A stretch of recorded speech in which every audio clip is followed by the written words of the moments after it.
So, Netherlands will face Argentina for a place in the World Cup semi-finals tonight. It's a fixture that captures the imagination, with both sides having a rich history of playing football with a style that excites their fans. Let's get more on this and cross live to Garrett Hughes, who's over in Doha. Over to you, Garrett.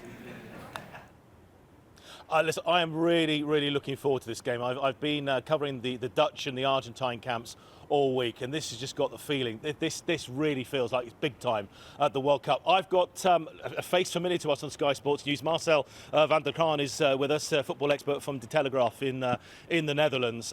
Marcel, what you don't know about Dutch football is not worth knowing about, but I'm going to go straight in there. I really like the Netherlands. They've been great fun, but there are many people in the Dutch media that just do not like the way this team is playing and do not like the way Louis van Gaal set them up. Tell us why. Well, not just the media, the fans, a majority of the fans, former players. You know, we were brought up with the football of Johan Cruyff, total football. We conquered the world in 1974.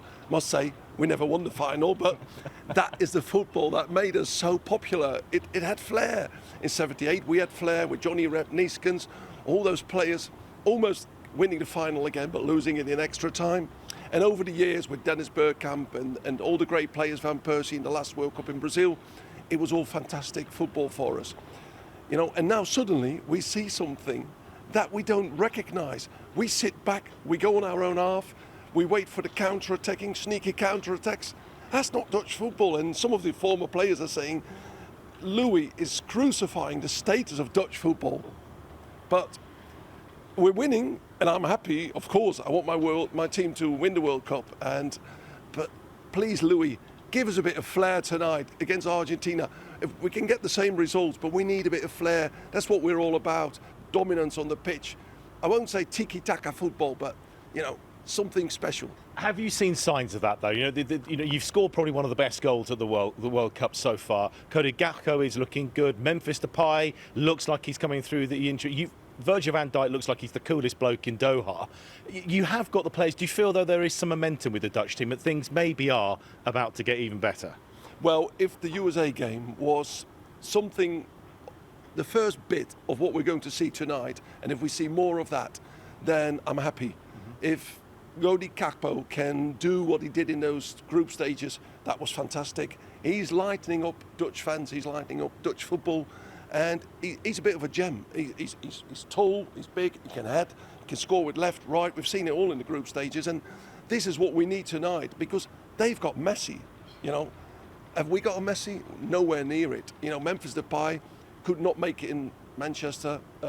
He's done okay at Barcelona, but he's not really risen to the level of absolute top stars. And this is his moment in the World Cup to do it. So if Gakpo and Memphis can really put it on tonight and exploit those areas where Messi is walking on the pitch, because that's what the Dutch players have been noticing.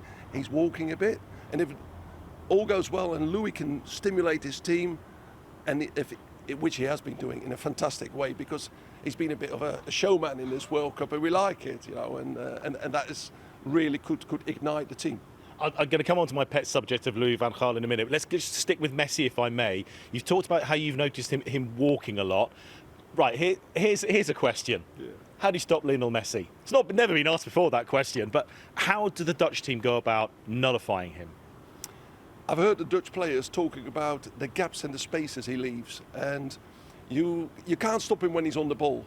I mean, Virgil van Dijk and Nathan Ake fortunately have the experience of playing against top strikers in the Premier League. Both of them have been in great shape, have been looking good, and I'm glad that both of them are the stars of our defence, because they've got experience at top level. But there will be moments when he will escape, we know that. But there are also moments where he is wandering out of the game, and when he's not got the ball, he's not going to chase our attackers or defenders or anything, and that's the space where Holland will have to really hit it.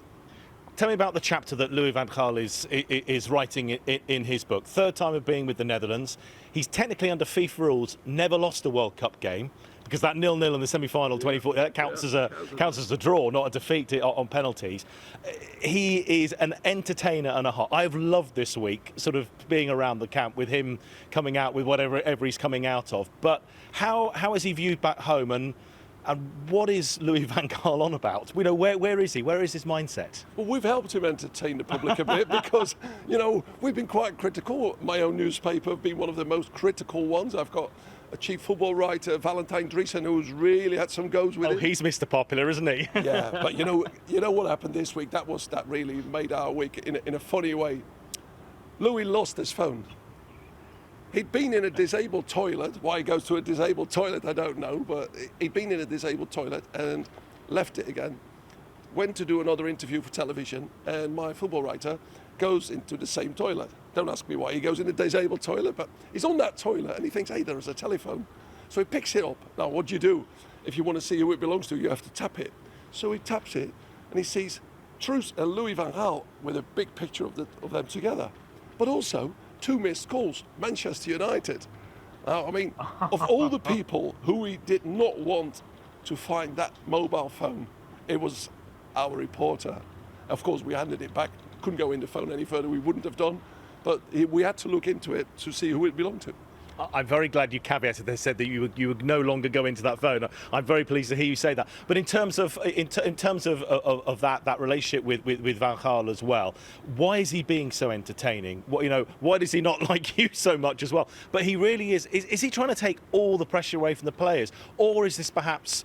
He's been through a horrific deal with cancer. He's 71 years old. He probably acknowledges this is going to be his last time with the Dutch team as well. Is he just more relaxed and carefree than ever? It's that combination, exactly. Yeah. Spot on. There is the ordeal of having to go through cancer. His wife, Truus, revealed before the World Cup that the cancer has not left his body yet. He makes out he's all good and cool, and he looks strong, and he comes across mentally strong. Of course, he did reveal in the summer that he could no longer carry on after the World Cup, and it was better that he would quit after the World Cup, especially as he was coming out of really hard treatments. And what is really admiring about him is that he never told the players. Every time he was in the Nations League and in all the international matches, he used to sneak out at night out of the hotel, chauffeur driven to the back end of a hospital where he was suffering, where he was being treated for his suffering cancer, and coming back in the hotel in the morning, breakfast, bright and cheerful, unbelievable. You've got to admire the man for being so strong. Now, he's had loads of experience in the game, and he knows that this is not the best group of players he's ever had. He's building them up.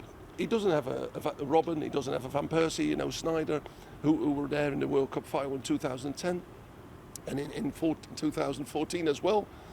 So he's got to take the pressure away, and he's done it in a brilliant way and he likes to make a bit of a fool of himself. At times he's a clown, but he's a funny and a nice clown, and he likes the confrontations. It brings the best out of him too. Just a quick one, if I may. No insider information there, but Cody Gakpo is clearly a target for so many clubs with what he's done. Is he a target for Manchester United, do you think? I think Eric is on his tail. We'll leave it there. We've got to hand back. I think that you just said everything that we need to know there. Listen, Marcel, thank you so much for your time. Best of luck this evening. I think what we both want, preferably no penalties, but I'd take 120 minutes of just a classic game between two heavyweights of football. That'd be great. Thank you for your time, Marcel. Marcel van der Kraan, a Dutch football expert, knows everything and knows everything about Louis van Gaal as well. He does. That was great. I loved that. Thank you, Kraan.